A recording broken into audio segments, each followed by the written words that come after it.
90 రోజుల కోర్సు పూర్తి చేస్తే చాలు 100% ప్లేస్మెంట్ సపోర్ట్ తో సాఫ్ట్వేర్ జాబ్ మీ సొంతం. వెంటనే కోడ్ జ్ఞాన్ డెస్టినేషన్ ని సంప్రదించండి. నమస్కారం డాక్టర్ శ్రీ ఆచార్య అనంతకృష్ణ స్వామి గారు. నమస్కారం అండి. సార్, చాలా మంది క్లాసెస్ ఎప్పుడెప్పుడు ఎక్కడెక్కడ ఉండే అవకాశం ఉంటుందని చెప్పేసి అడుగుతున్నారు. సో ఫస్ట్ అది అనుకున్న తర్వాత కంటెంట్లోకి వెళ్దామండి. క్లాసెస్ ఎప్పుడెప్పుడు ఎక్కడెక్కడ ఉండే అవకాశం ఉంటుంది? మనకి 2025 అండి.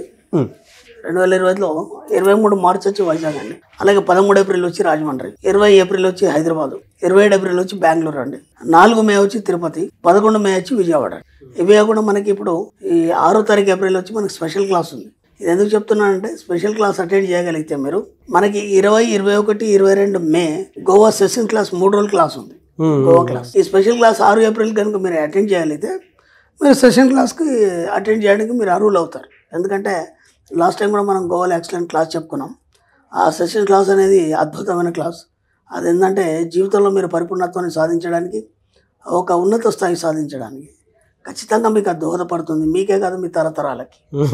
ఆ మాట కూడా చెప్పాను నేను. దానికి తగ్గట్టుగానే క్లాస్ ఉంటుంది. క్లాస్కి వచ్చిన వాళ్ళు కూడా ఫుల్లీ సాటిస్ఫైడ్. కాబట్టి మళ్ళీ ఈ ఇయర్ మనం 20, 21, 22 మేలో గోవాలో సెషన్ క్లాస్ 3 రోజులు పెడుతున్నాం. వీలైనంత తొందరగా ఎన్రోల్ చేసుకునే ప్రయత్నం చేయండి. Best of luck. నమస్కారం అండి, డాక్టర్ శ్రీ ఆచార్య అనంతకృష్ణ స్వామి గారు. సార్, లాస్ట్ ఎపిసోడ్లో మీరు చెప్పినట్టుగానే ఆడవాళ్ళు ఇండిపెండెంట్ అవ్వాలంటే ఫస్ట్ డిపెండెన్సీ ఒకటి తగ్గాలి, అండ్ దాంతోపాటు జాలి చూపించే వైపు కావచ్చు, అండ్ ఎవరైతే మనకి సమర్థిస్తూ ఉంటారో, ఏకీభవిస్తూ ఉంటారో ఆ వైపు కూడా మీరు టర్న్ అవ్వద్దు. ఈ 3 కేటగిరీల వ్యక్తిని అవాయిడ్ చేయమని చెప్పారు లాస్ట్ ఎపిసోడ్లో. చాలా సందర్భాల్లో ఇంట్లోనే ఇవి ఎక్కువగా జరుగుతూ ఉంటుంటాయి. అవాయిడ్ చేయాలి అనుకున్నా స్టార్టింగ్లో జీర్ణించుకోవడం కష్టంగానే ఉంటుంది. మొదలు పెట్టాలి ఎలా అంటారు? అంటే మనసుని గట్టిగా చేసుకోవాలి అనుకున్నా, యూనివర్స్కి ఫస్ట్ మనం కనెక్ట్ అవ్వాలి అనుకున్నా మనీ మంత్రం ఏం చెప్తుంది? అంటే ఇక్కడ ఎలా ఉంటుందంటే, మనసుని గట్టిగా చేసుకోవడం అని కాదు. మనం ఒక సబ్జెక్ట్ పట్టుకున్నప్పుడు ఏంటంటే, ఇప్పుడు ఒక సబ్జెక్ట్లో ప్రిపేర్ అవుతున్నాడు పిల్లాడు.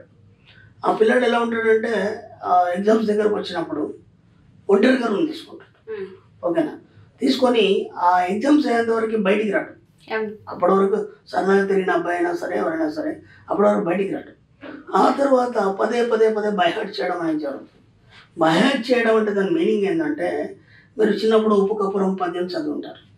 ఇప్పటికి కూడా మీరు చెప్పగలుగుతారు ఆ పద్యాన్ని. అంటే మీరు అది పుస్తకంలో చూసి చదివారు, పదే బైహార్ట్ చేశారు, అది మీ మైండ్లోకి ఎక్కింది. అయినంత మాత్రం పుస్తకం నుంచి అది మాయమైపోలేదు కదా. అది ఎక్కడికి వచ్చింది? అది అక్కడ ఉంది, సబ్ కాన్షియస్ మైండ్లో ఉంది. అర్థమైందా? చిన్నప్పుడు ఎప్పుడు చదివిన మీకు అది పద్యం ఇప్పటికి మీరు అక్కడ చెప్పగలుగుతారు. అంటే ఏమైంది? ఆ పద్యాన్ని పుస్తకం నుంచి మీ సబ్ కాన్షియస్ మైండ్కి పట్టించారు. అర్థమవుతుంది కదా. అంతే తప్ప మీరు దాన్ని గట్టి నిర్ణయాలు తీసుకోవడాలు, లేకపోతే స్ట్రిక్ట్గా మనం కొంచెం చెప్తాం, ఇగో ఈ 2024 జనవరి వచ్చింది కానీ నేను చాలా స్ట్రిక్ట్గా ఉంటాను, నేను చాలా మార్చుకుంటాను. అలా 100 సార్లు మార్చుకున్న వాళ్ళు చాలామంది ఉన్నారు. ఒక వ్యక్తి సిగరెట్ తాగని నేను మానేస్తాను అన్నాడు. అప్పుడు అన్నాను, మళ్ళీ స్టార్ట్ అయిపోయింది, మళ్ళీ నెక్స్ట్ ఇయర్ అన్నాడు. ఇట్లాంటి కొన్ని మనం ఎన్నో చూసుంటాం. ఇవన్నిటికి గట్టి నిర్ణయాలు తీసుకుంటే పనిచేయాలి. నేను అనేది ఏంటంటే, గట్టి నిర్ణయాలు తీసుకుంటే పనిచేయాలి. సబ్ కాన్షియస్ మైండ్ పట్టేస్తే పని చేస్తుంది. ఎలా అంటారు? ఎలా అంటే, మీరు ఏదైతే ఉన్నారో ప్రతిదాన్ని కూడా, ఇప్పుడు నేను ఏదైతే సబ్జెక్ట్లోకి వచ్చిన తర్వాత మీరు ఏమైతే నిర్ణయాలు తీసుకున్నారో, మిమ్మల్ని సమర్థించారు వాళ్ళందరినీ మెల్లిగా అవాయిడ్ చేయాలి. ఇక నుంచి ఏం చేయాలంటే, మనం ఎవరైనా చెప్పినా సరే, ఇప్పుడు మీ అమ్మను లేకపోతే ఇంకెవరైనా అన్నారు, దానికి వ్యతిరేకంగా మనం మాట్లాడదు. దానికి ఏం చేయాలి? ఏమంటే సరే అలాగే అగ్రి అవ్వద్దు, వాళ్ళని సాటిస్ఫై చేయాలి. నేను ఇంతకుముందు కూడా ఏం చెప్పానంటే, మనం ఒక మాట మాట్లాడినప్పుడు ఎటు వ్యక్తి ఇంకో మాట మాట్లాడినప్పుడు అలా గొలుసు కట్టు విధానంలో ముందుకెళ్ళిపోతుంటాయి మాటలు, సాగదీయదు. మాటకు మాట పెరుగుతుంటాయి ఏదో ఒకటి. ఇప్పుడు మీరు తిన్నారంటే తిన్నాను, అయిపోయింది, అంతవరకు అయిపోయింది. మళ్ళీ ఏమంటే ఏం వండారు అనగానే ఇది వండాను, అది లేకుండే కూరగాయలు ఆయన పోయి తీసుకొచ్చాడు, ఈయన మా అమ్మ వచ్చేప్పుడు తీసుకొచ్చింది, ఇవన్నీ ఇదంతా అవసరం లేదు కదా. అంటే వీలైనంత మట్టికి మనం ఏం చేయాలంటే, మన ఇంటి వ్యవహారాలు కానీ అంటే ఇతరుల వ్యవహారాలు కానీ వాటన్నిటి అవాయిడ్ చేసి, మనం మన సబ్జెక్ట్లో కేవలం డబ్బు సంపద ఐశ్వర్యం గురించి పెట్టుకున్నాం కాబట్టి ముందు మాటలు పొడిగించకుండా ఆపేసారు. అర్థమైంది? ఎవరు మాట్లాడినా ఏం చేసినా అందుకే మన సబ్జెక్ట్లో ఫస్ట్ నిశ్శబ్దాన్ని వహిస్తాం. వీలైనంత మాటలు తగ్గించేస్తే ఏమవుతుంది? వాళ్ళు మాట్లాడారు, మనం జాలి చూపించడానికి టైం ఉండదు, వాళ్ళకి దయ చూపించడానికి టైం ఉండదు, ఇవన్నీ ఉండవు కదా. నువ్వు ఎన్ని స్టోరీ చెప్పినప్పుడు కదా ఎటువంటి మీద జాలి చూపిస్తావు. నువ్వేం చెప్పినప్పుడు ఏం చూపిస్తావు? ఛాన్సే లేదు. మీ గురించి, మీ యొక్క వ్యక్తిత్వం గురించి మీరు ఏంటనేది వ్యక్తి పక్క వ్యక్తి కానీ ఎటు వ్యక్తి కానీ తెలవడానికి లేదు. అర్థమైందా? మన పర్సనల్స్ ఎవరికి చెప్పాలి. నేను మా సబ్జెక్ట్లో కొన్ని రూల్స్ ఉంటాయి. ఆ రూల్స్లో లాస్ట్ రూల్ ఒకటి ఉంటుంది. మీ యొక్క వ్యక్తిగత జీవితం గురించి ఇతరుల దగ్గర చర్చించవద్దు. ఎయిటి వాళ్ళ గురించి మీరు అడగద్దు. ఓకే, ఏం అవసరం ఉంది ఇంకా అక్కడ? ఏం అవసరం ఉంది అంటే ఇప్పుడు ఏమైందంటే అడగడంలో ఆ యొక్క సమస్య మనం సబ్కాన్షియస్ మైండ్కి ఇచ్చి ఆ సమస్యను మనం కొని తెచ్చుకున్న వాళ్ళం అవుతాం. మనం చెప్పడం వల్ల కూడా ఏమవుతుందంటే మన ఎనర్జీ వేస్ట్ అవుతుంది. ఇలా మెల్లిమెల్లిగా ఏం చేయాలి, ఇంట్లో నుంచే ప్రయత్నం చేయాలి. ఇప్పుడు సపోజ్ మీ అమ్మగారు చాలా కష్టపడుతూ బిడ్డా నువ్వు అది ఇది అన్నారనుకోండి, సరే అమ్మ నాకు వేరే పని ఉందని చెప్పాను అంతే. ఏమంటే వేరే పని ఉందనా లేదంటే నువ్వు ఎప్పుడు వెళ్తున్నావు అని చెప్పాను, డైరెక్ట్ ఇబ్బంది ఏం లేదు. అలా కటుగానే ఉంటుంది మన సబ్జెక్ట్.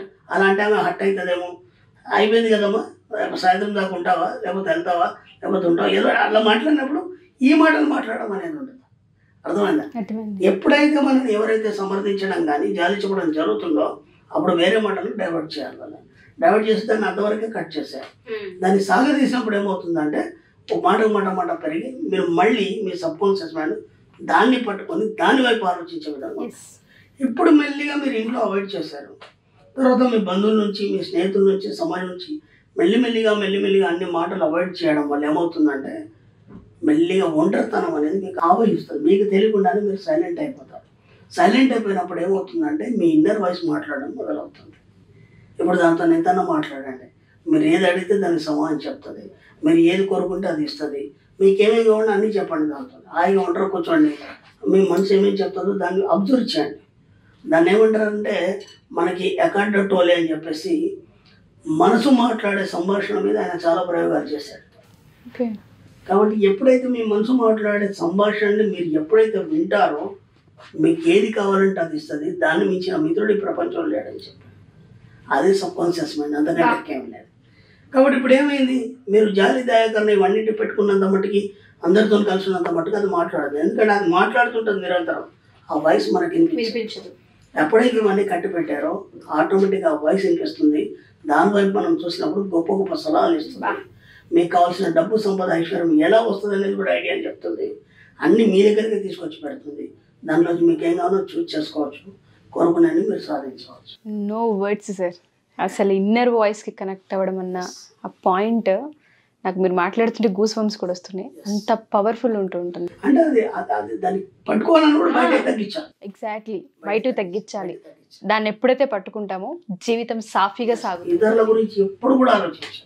ఆ తల్లి కావచ్చు, భర్త కావచ్చు, పిల్లలు కావచ్చు, వాళ్ళ పట్ల బాధ్యత మాత్రం వహిస్తాం తప్ప 24 గంటలు మన ఆలోచనలు వాళ్ళకి కేటాయించదు మనం. ఎందుకంటే అనవసరంగా టైం వేస్ట్ అవుతుంది. కాబట్టి మన ఆలోచనలు మనమే చేయాలి. మనం ఆరోగ్యంగా ఉన్నామా లేదా, మనం ఇంత సంపాదించామా లేదా, మనకు కావాల్సినవన్నీ పొందామా లేదా, మన కోరికలన్నీ తెచ్చుకున్నామా లేదా, ఈ 4 పాయింట్లు మాత్రం మన మైండ్లో. Thank you sir, thank you so much. Thank you.